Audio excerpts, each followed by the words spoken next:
Well, I mean, I'm not supremely worried about it just because the consumption of these violent video games has been going up continuously since the early 90s, and yet youth violence has been going down since the early 90s. The correlation actually doesn't fit.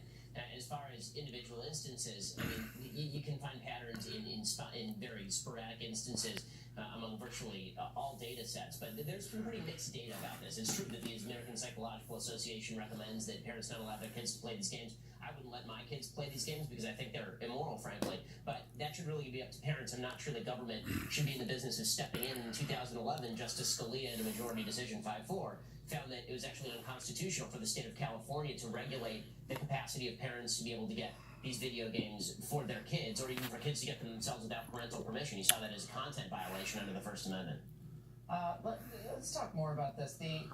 The assassinations that take place in the games. You know, my book, Laura, Assassination Generation, we outlined the dissenting opinions in that case. There's much more to this situation that we need to understand. You know, Clarence Thomas and Stephen Breyer, the most liberal, most conservative justice, dissented. Stephen Breyer said they use these to train military. I'm not a medical expert, but I don't know who is, and it's not the people the video game industry put out. You need to know more about that case. The data is so overwhelming. And when I was a kid, nobody buckled their seatbelt. We're all just fine. Not everybody that seatbelt and buckle died, but all the ones that died with their seatbelt. So you're saying kids who have predispositions to this, that maybe they have a trigger inside of them. They steep themselves in this violence. A great book, Inside the Mind of a Teen Killer. The new factor in every single case. The new factor.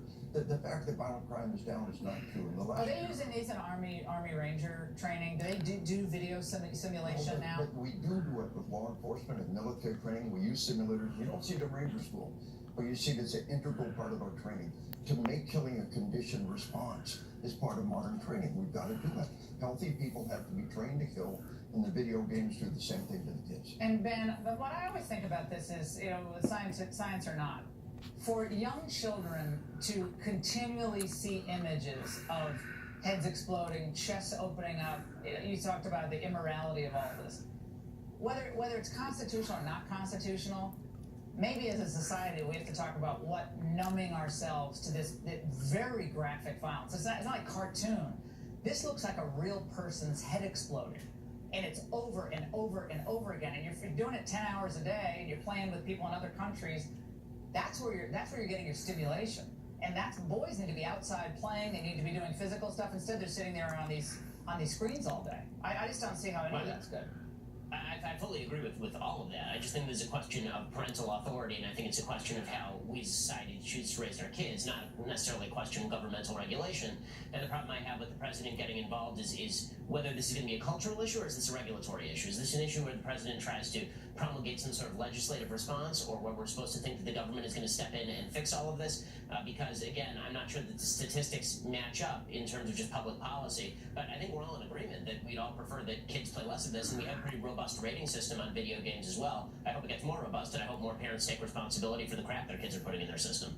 You know, Adam Lanza, who had such an empty look in his face, he obviously